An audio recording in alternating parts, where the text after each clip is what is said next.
So since I've been away, I had been very ill, and of course with all the extra stress of grief, as you guys are aware. During that time, my body changed, and it was amazing to me that I actually gained 8 pounds, which I mentioned in the last video. The thing is, I'm not that frustrated about it. I'm learning so much more in postmenopause the second time around with weight gain, that I know what I need to do and what is really going to work, but also is working in the process, the middle of postmenopausal belly fat. So here's what actually works. Estrogen drops, the body prioritizes belly fat storage, and then that turns into muscle loss, which accelerates, and insulin sensitivity decreases, and your cells don't respond to insulin in the same way. It's pretty much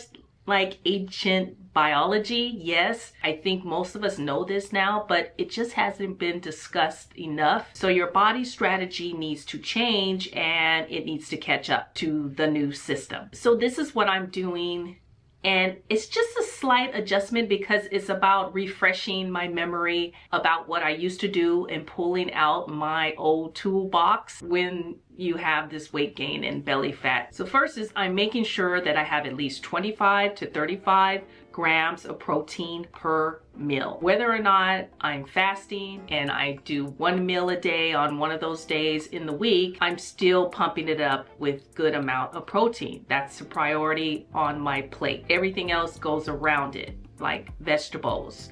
An example would be like a 6-ounce fillet of salmon, wild caught. A bunch of vegetables is half my plate. And then I would add in the carbs and healthy fats, which is probably estimated to be 1/4 of a plate. And why the protein is so important is because it helps us lean out, it helps us burn fat more efficiently, it helps us build the muscle for recomposition of the body. The other thing that it keeps you full, so you go longer and you can stretch out longer without the snacking in between and feeling like you're craving all the time. It stabilizes sugar, and that's a huge thing. If you can focus on stabilizing your sugar even when you eat, then that is going to make all the difference in the world when it comes down to burning the fat. Eating real meals. It's about whole foods, minimizing the processed foods, and really going for it to make sure that we're getting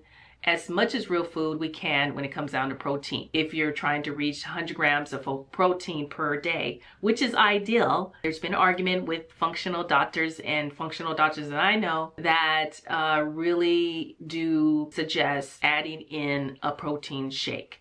And where I agree with that is when I cannot reach my goals with my 2 meals and maybe a snack. If I can't reach it, the 100 grams, in those times I will make a protein shake with berries and some cinnamon, something like that, blend it. This is a tool that I use when I feel like I can't reach those goals in that given day. So my movement strategy, focusing on walking daily. That is just a no-brainer for me. If you're new to walking, then maybe that is something you just have to do in small increments. Remember, movement throughout the day is king over just one good workout and then you're sitting all day on the computer. That won't cut it today. We really have to think in terms of how can I just get more movement without worrying about doing some vigorous class or some cardio, which is another thing that we really need to keep at a minimum. The walking daily, and maybe you have an idea of reaching 10,000 steps per day. Everyone seems to have that typical goal, but if you're starting out and the average walking around, just with walking around the house, doing different types of errands, you're probably only reaching about 3,000, 4,000 steps. If you are intentional about walking after a meal, that is fantastic, because remember, we're focusing on keeping the blood sugar low and not getting those real high spikes when we eat. If we are going to adjust that with our walking, if we walk right away after we eat our last meal or each meal and break it up those walking times, then you will add up to at least 8 to 12,000 steps. The other thing is resistance training. I do 3 or 4 times a week. So that's not just weightlifting. That could be body weight type of exercises, mobility exercises, Pilates. I do Pilates with light weights. I don't always do heavy lifting because, again, I have back issues, I have hip issues, pelvic issues, and I want to make sure that I'm not injuring myself. With body resistant type of classes that I've taken, oh my goodness, that is incredible for burning the fat with the right type of instructors. I would encourage the Pilates or mobility exercises that you can easily find right here on YouTube. So my Pilates is usually about 2 times a week. Again, either or mobility. The 3 times a week on strength training. And this right here is about preserving the muscles and leaning out. And the Pilates really helps me with that part, but also it does help me preserve my muscles and fighting the visceral fat. And then getting back to more rest days and recovery is so important, just as important as the actual weightlifting. And this is where I'm learning and keeping the wisdom of what I already know and getting back to what makes sense. Calming down the stress in your life, but getting the rest to recover from weightlifting or any kind of strenuous exercise. Because Pilates and mobilities I treat as days of recovery without doing the heavy weights, or I just walk and maybe do 2 walks a day for those days are non-heavy lifting. I know I'm getting a good fat burning type of exercise without being over aggressive. I still do it. I know that you can slow down your metabolism if you're doing too much fasting, and this is where I'm gently fasting throughout the day. This is an example of what I've been doing. Like a Tuesday and a Thursday, I may be doing either OMAD, which is 1 meal a day, or doing something like 18 or 20 hour type of fasting window and giving myself either 4 to 6 hours to eat.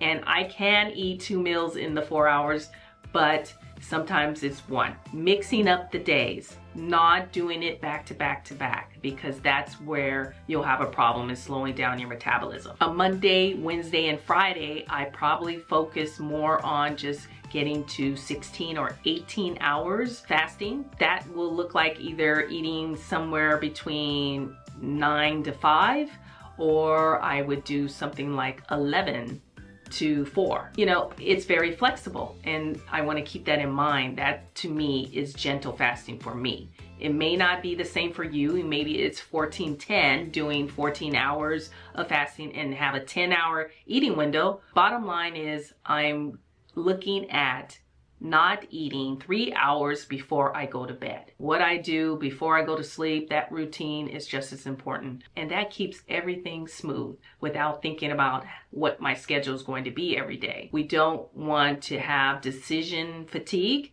So if the easiest way is just to say I'm cutting off my eating time like 7 p.m. because I go to bed at 10. Just remember that stress adds belly fat, and so if you have too many rigid rules, then yeah, you're gonna have fat storage. So just be flexible with yourself and be gentle. What I'm learning this time around is that there's been 3 shifts since my 40s up until now. Number 1 is my timeline is slower. I can't drop 25 pounds in 6 weeks, okay? I did that in my 40s, but that was with aggressive fasting. But today I have to look at it this way. 1 pound a week is optimum. To get to my 8 to 10 pounds off, I'm looking at least 60 to 80 days, 2 to 3 months.